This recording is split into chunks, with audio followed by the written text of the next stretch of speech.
Mukunda jewelleries వారి Mukunda silks ఈ నెల 23న దిల్సుఖ్ నగర్ లో గొప్ప ప్రారంభం. ప్రతి 3000 షాపింగ్ పై 3 గ్రాముల సిల్వర్ కాయిన్ ఫ్రీ. త్వరపడండి, ఈ ఆఫర్ ఈ నెల 23 నుంచి 30 వరకు అన్ని బ్రాంచ్లు వర్తిస్తుంది.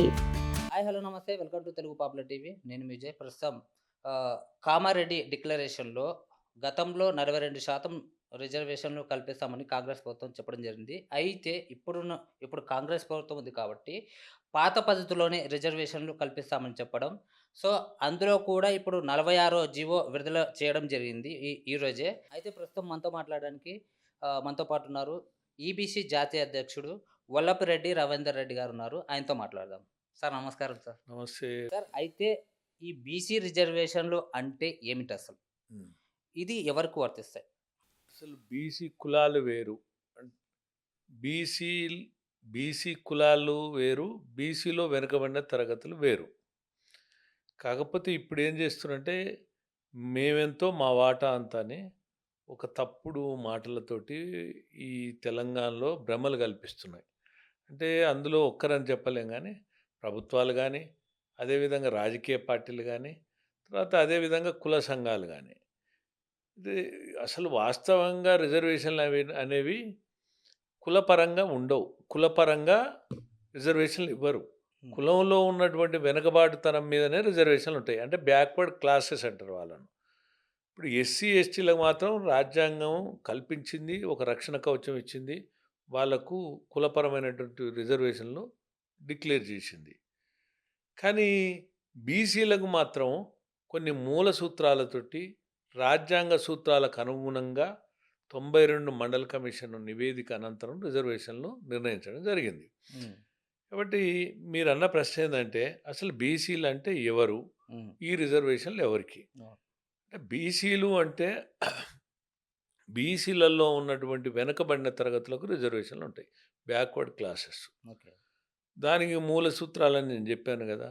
దాంట్లో సామాజిక వెనుకబాటు, ఆర్థిక వెనుకబాటు, రాజకీయ వెనుకబాటు, ఈ మూడుతో పాటు విద్యా ఉపాధిలో కూడా పరిగణలోకి తీసుకుంటారు.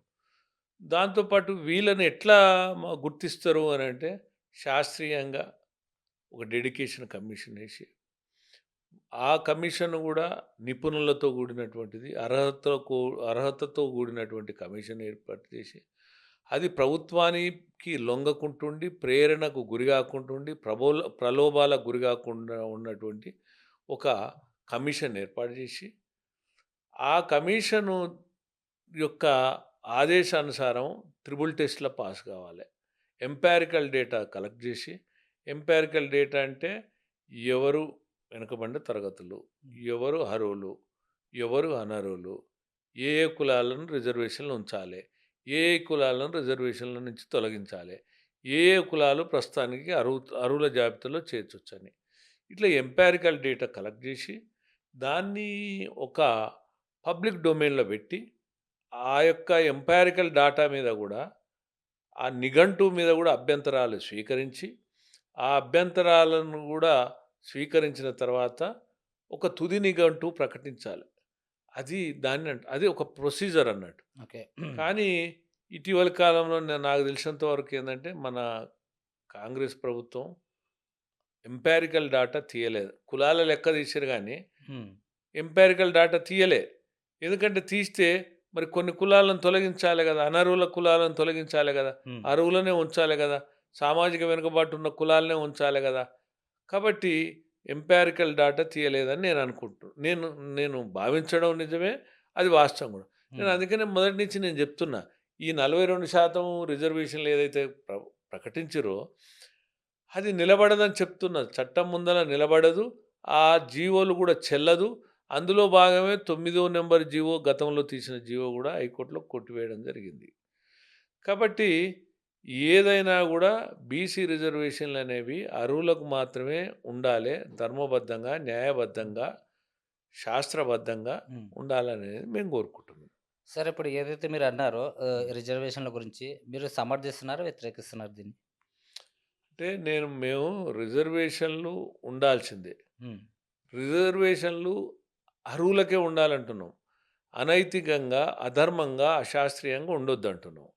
అంటే ఒకే కుటుంబం, ఒకే కులం, ఒకే వర్గం, వంశపారంపర్యంగా పొందిన వాళ్ళే రిజర్వేషన్ ఫలాలు పొందొద్దు అంటున్నాం. హ్మ్. దానివల్ల ఏందంటే సమగ్ర అభివృద్ధి చెందదంటున్నాం.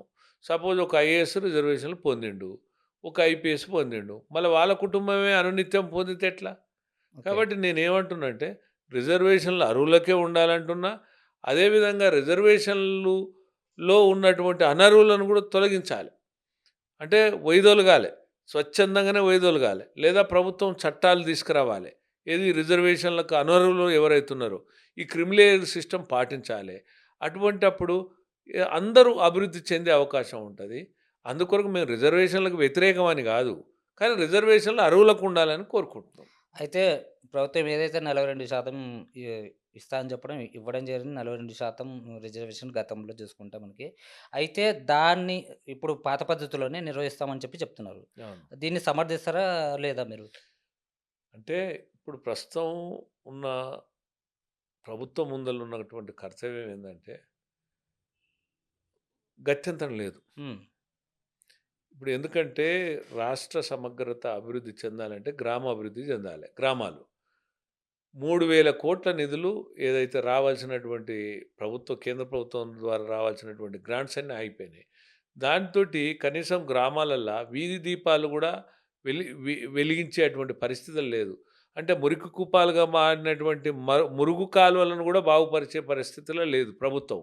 అంటే ఆ గ్రామాలు ఏవైనా నిధులున్నప్పుడే గదా వర్ధిల్లేది.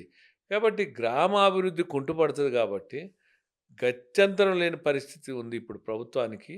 ఇది ప్రభుత్వానికి గత్యంతరం లేని పరిస్థితి ఉన్నా గానీ తక్షణమే ఎన్నికలు పెట్టాల్సిందే. పెట్టి ఈ ఎందుకంటే పాత పద్ధతిలో పెట్టకపోతే వేరే గత్యంతరం లేదు. హ్మ్. ఎందుకంటే కొత్తగా 42% అంటే అది చట్టం ఒప్పుకోదు. చట్టం ముందర నిలబడదు.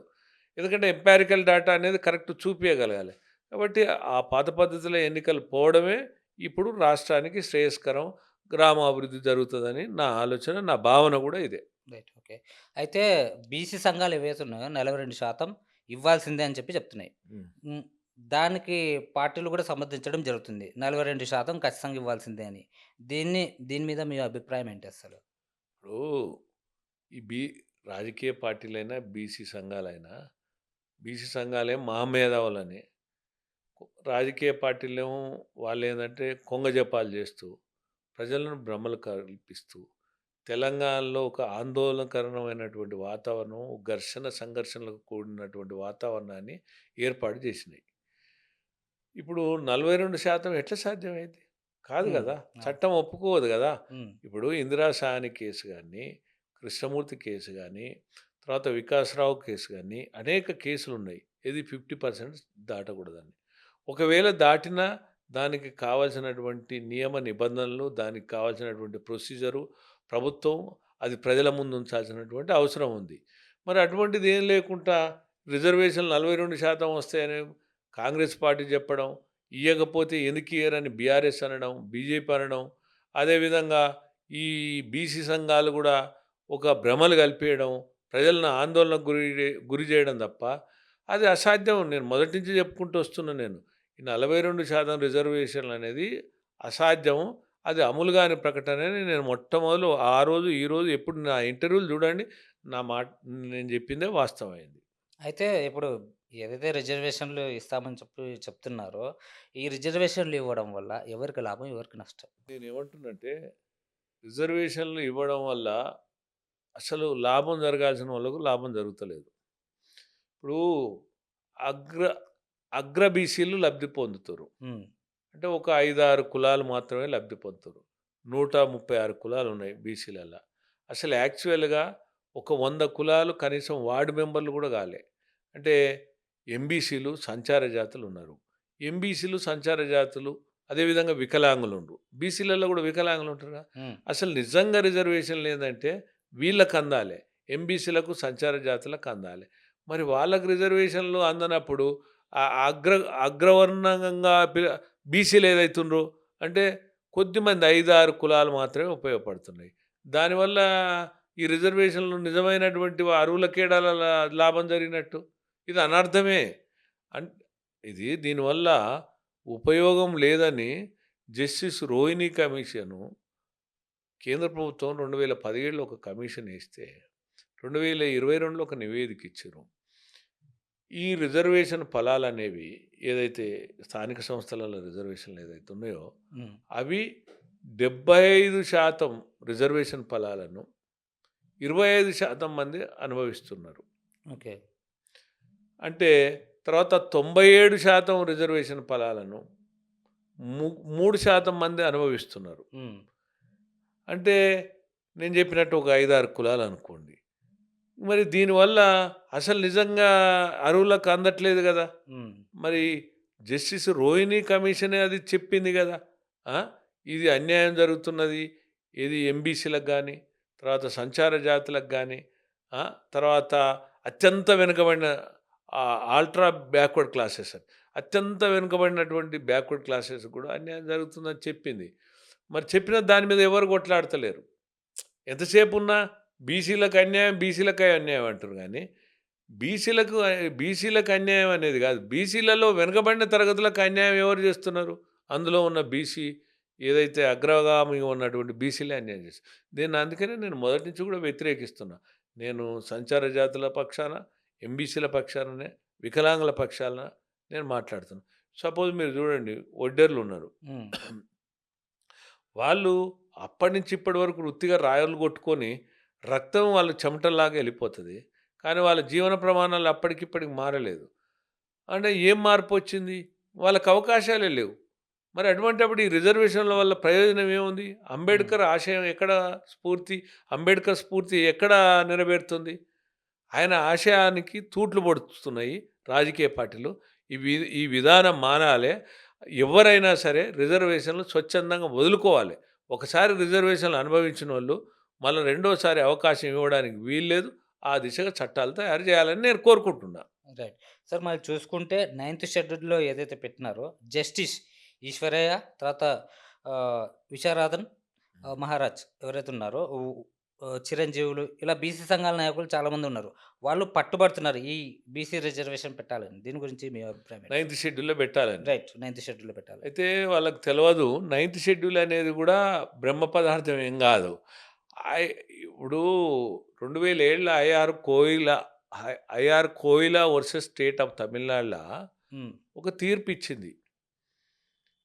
ఏదైనా కానీ రాజ్యాంగ స్ఫూర్తికి వ్యతిరేకంగా ఈ రిజర్వేషన్లను అమలు చేస్తే దీన్ని సమీక్షించవచ్చు, పునఃసమీక్షించవచ్చు, అవసరం అనుకుంటే రిజర్వేషన్లను రద్దు కూడా చేయొచ్చు అని చెప్పింది.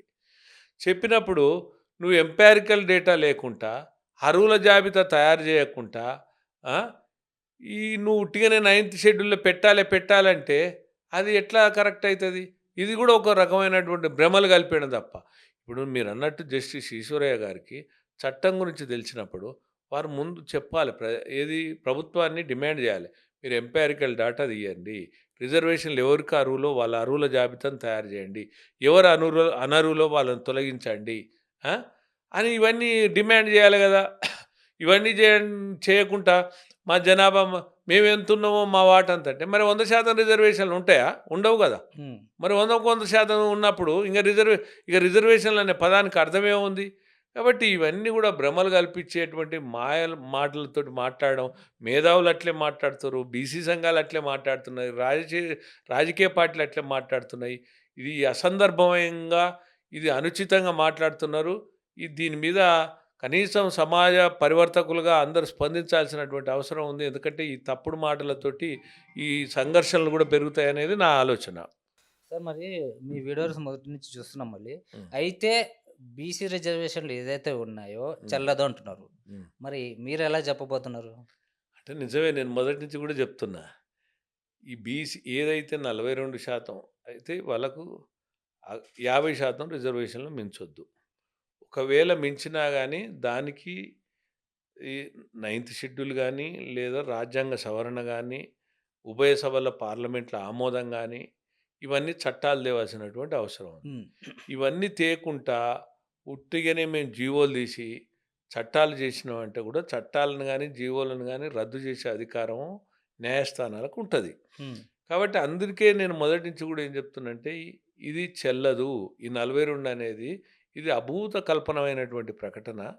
ఇది ఆశా పల్లకిలో బీసీలను భ్రమలలో నెట్టడం తప్ప ఇది అందని ద్రాక్ష అని కూడా చెప్పిన నేను.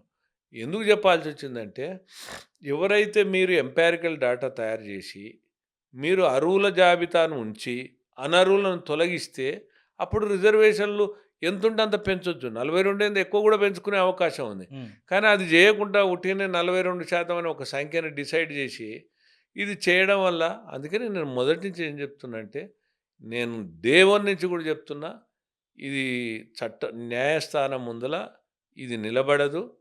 కాబట్టి అనవసరంగా ఇప్పుడు సమయమంతా వృధా అయిపోయింది.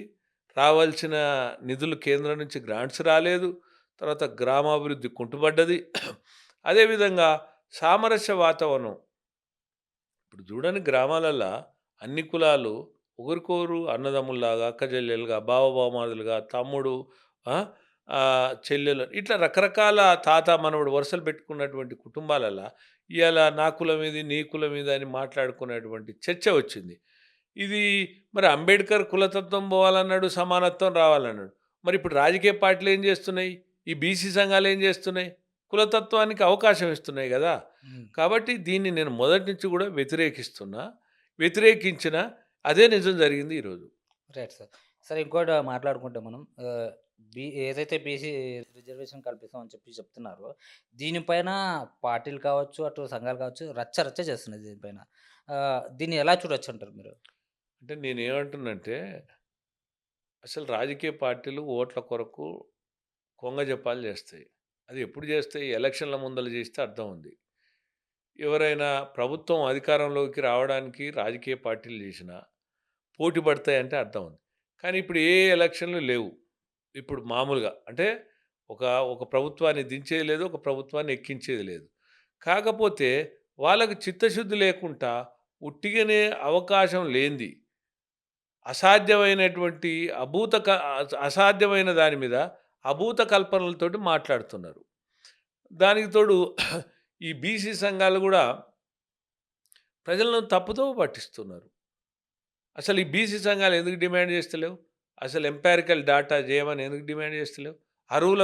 ఏ కులాలు అర్హులు ఉన్నారో హ్మ్. వాళ్ళను ఉంచాలే, ఏ కులాలు అనర్హులు ఉన్నారో వాళ్ళని తొలగించాలే అని ఎవరన్నా అడుగుతున్నారా?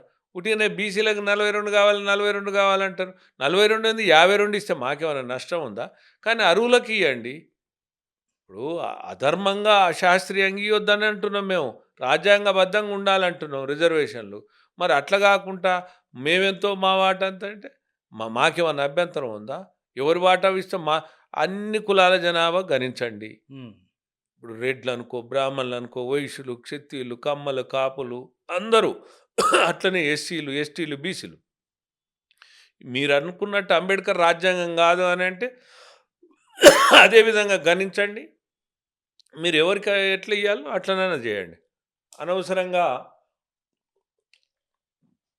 నేనేమంటున్నా అంటే మనస్పర్ధలు తెచ్చి ఒక స్ఫూర్ద్భావ వాతావరణాన్ని చెడగొట్టద్దు అంటున్నాను. హ్మ్. రైట్. అయితే మీరు చూసుకుంటే ఎంబీసీలు ఇటు సంచార జాతులు ఏవైతే ఉన్నాయో, అవును. వాళ్ళ ప్రతిపక్షాన్ని మీరు మాట్లాడుతూ ఉన్నారు. వాళ్ళ తరపున మీరు మాట్లాడుతూ ఉన్నారు. అవును. అయితే బీసీ సంఘాలు ఎందుకు మాట్లాడట్లేదు ఈ విషయం పైన? ఇది నాకు చాలామంది ఎంబీసీలు అయితే చాలా హ్యాపీగా ఉన్నారు. మమ్ముల అంటే ఈ రిజర్వేషన్లు బీసీ రిజర్వేషన్లు వచ్చి 32 సంవత్సరాలైంది. రిజర్వేషన్లు వచ్చి. హ్మ్. అంటే 1992ల ఈ రిజర్వేషన్లు 73 రాజ్యాంగ సవరణ ద్వారా ప్రవేశపెట్టడం జరిగింది. రైట్. అవి ఇంప్లిమెంటేషను ఏప్రిల్ 24, 1993 నుంచి ఇంప్లిమెంటేషన్ జరగడం జరిగింది. హ్మ్. అంటే సుమారు 32 సంవత్సరాలల్లా మాకు తీవ్ర అన్యాయం జరిగింది. మా ఎంబీసీల గురించి కానీ, సంచార జాతుల గురించి కానీ ఎవ్వరు మాట్లాడలేదు. మీరు మాట్లాడడం ఒక ఒక రవీందర్ రెడ్డిగా మీరు మాట్లాడడం చాలా గొప్ప విషయం, గొప్ప విశేషం అని చాలామంది నాకు ఎంబీసీలు, సంచార జాతులు చాలా హ్యాపీగా ఉన్నారు. కానీ బీసీలు మాట్లాడతలేరు. అంటే ఒక 5, 6 కులాలు మాత్రమే లబ్ధి పొంది నిరంతరం మిగిలిన కులాలను 136 కులాలలో మిగిలిన కులాలకు అవకాశాలు ఇవ్వకపోవడం అన్యాయం కాదా? హ్మ్. ఆ? ఇప్పటికి కూడా దాని మీద చర్చ జరుగుతలేదు. ఇప్పుడు ఇప్పుడు పాత పద్ధతిలో ఎన్నికలకు పోయినా కూడా నేనంటున్నా అసలు ప్రభుత్వం ఆ దిశగా ప్రయాణం చేస్తుందో నాకు అర్థం కావట్లేదు. ఎందుకంటే ఏదైతే ఎంబీసీలకు, సంచార జాతులకు, అదేవిధంగా వికలాంగులకు వాళ్ళు రొటేషన్ సిస్టమ్ వల్ల వాళ్ళకి అవకాశాలు వచ్చే విధంగా ఇప్పటికైనా ప్రభుత్వం ఆ దిశగా ప్రయాణం చేయాలని, రాజకీయ పార్టీలు కూడా ఆ దిశగా డిమాండ్ చేయాలనేది నేను కోరుకుంటున్నాను. ఓకే. సార్ ఇప్పుడు బీసీలో ఏదైతే రిజర్వేషన్‌లు ఉన్నాయో, ఆ రిజర్వేషన్‌లు ఉండాలనుకుంటున్నారా? వద్దనుకుంటున్నారా అసలు?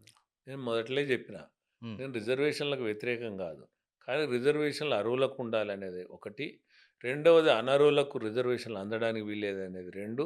మూడవది ఒకసారి రిజర్వేషన్లు పొందినోళ్ళు రిజర్వేషన్ల జాబితా నుంచి వైదొలగాలి.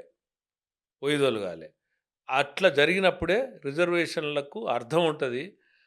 అయితే ఒక ఇందిరా సాహ్ని కేసులా హ్మ్. స్పష్టంగా చెప్పడం జరిగింది. ఏదైతే రిజర్వేషన్‌లో అమలు చేస్తున్నటువంటి ప్రక్రియలో అనర్హులకు రిజర్వేషన్లు అందిస్తే మనం దాన్ని పూడ్చలేమన్నారు. జరిగిన నష్టాన్ని పూడ్చలేమన్నారు. అంటే జరిగిన నష్టాన్ని పూడ్చలేమంటే దాన్ని బట్టి అర్థమేందంటే సామాజిక సమతుల్యాన్ని మనం సరిజేయలేము అనేది అర్థం. ఓకే. అందుకొరకు ఏమంటున్నామంటే మనం రిజర్వేషన్లు అర్హులకే ఉండాలి. అనర్హులను బేషరతుగా తొలగించాలి. వాళ్ళు వైదొలగకపోతే తొలగించాల్సింది. ఆ దిశగా ఉద్యమాలు చేస్తాం. ఆ దిశగా పోరాటాలు చేయడానికి మేము కూడా సిద్ధం ఉన్నాం. ఓకే. సార్ ఇప్పుడు బీసీ రిజర్వేషన్‌లు ఎప్పటి నుండి అసలు అమలు చేయబోతున్నారు? ఒకవేళ అమలు చేస్తే? ఉన్నాయి కదా! బీసీ రిజర్వేషన్‌లు అప్పటినుంచి ఉన్నాయి. కాకపోతే వీళ్ళు ఇదివరకు ఉన్నటువంటి 27% బదులు 42% కావాలంటుర్రు. హ్మ్. 42% రావడానికి దానికి అనేక మార్గాలు రూపొందించాల్సింది.